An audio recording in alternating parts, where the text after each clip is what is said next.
श्रीप्रह्लादेन कृतम् श्रीनृसिंहकवचम्।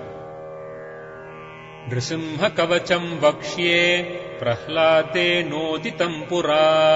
सर्वरक्षाकरम् पुण्यम् सर्वोपद्रवनाशनम्, सर्वसम्पत्करम् चैव स्वर्गमोक्षप्रदायकम्।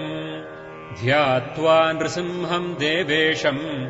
हेमसिंहासनस्थितम्, विवृतास्यम् त्रिनयनम् शरदिन्दुसमप्रभम्,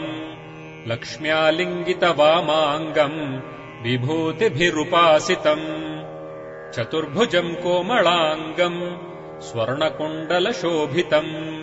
और्वोजशोभितोरस्कम् रत्नकेयूरमुद्रितम्, तप्तकाञ्चनसङ्काशम् पीतनिर्मलवाससम्, इन्द्रादिसुरमौलिस्थ स्फुरन्माणिक्यदीप्तिभिः, विराजितपदद्वन्द्वम् शङ्खचक्रादिहेतिभिः, गरुत्मता च विनयात् स्तूयमानम् मुदान्वितम्। स्वहृत्कमलसंवासम् कृत्वा तु कवचम् पठेत्, नृसिंहो मे शिरः पातु लोकरक्षात्मसम्भवः, सर्वगोपिस्तम्भवासः फालम् मे रक्षतु ध्वनिम्, नृसिंहो मे दृशौ पातु सोमसूर्याग्निलोचनः, स्मृतिम् मे पातु नृहरिः मुनिवर्यस्तुतिप्रियः, नासाम् मे सिंहनासस्तु मुखम् लक्ष्मीमुखप्रियः, सर्वविद्याधिपः पातु नृसिंहो रसनाम् मम,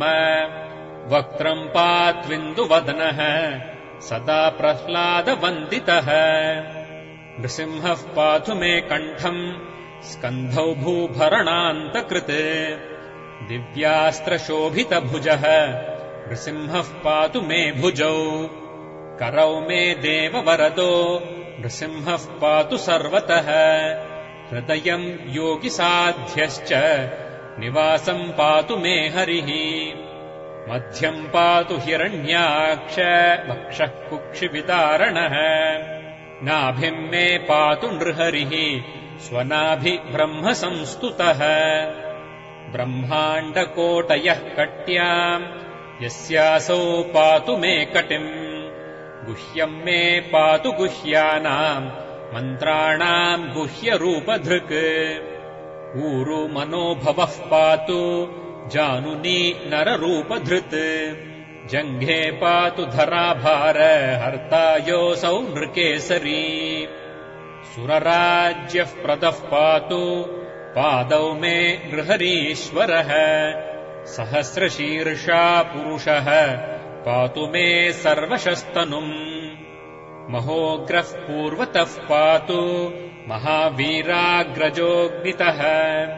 महाविष्णुर्दक्षिणे तु महाज्वालस्तु नैऋतौ,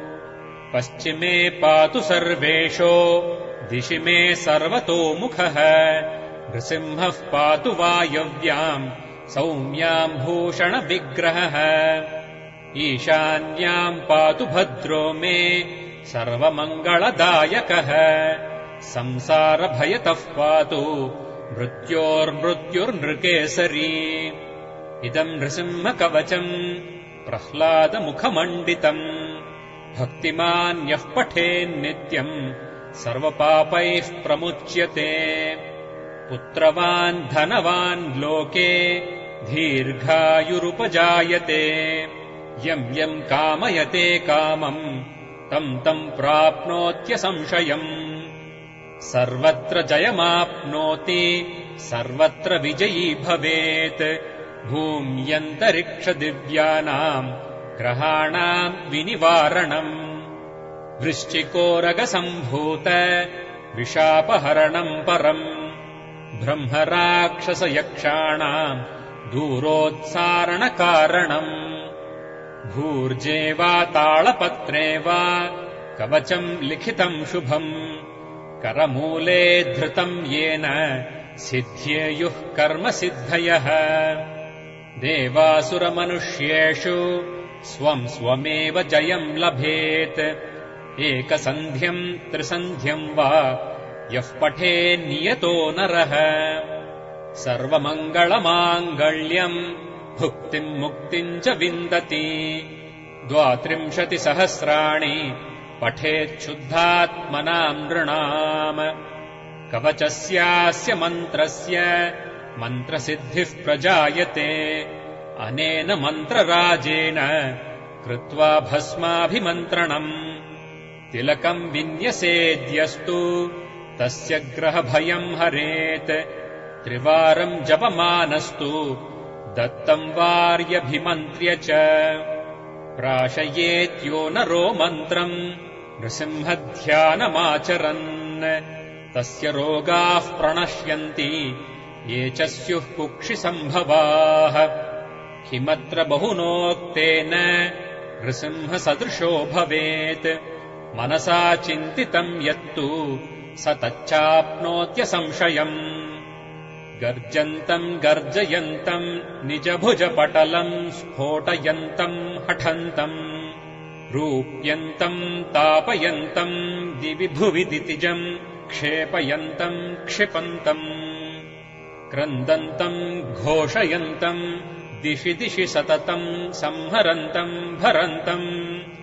वीक्षन्तम् घूर्णयन्तम्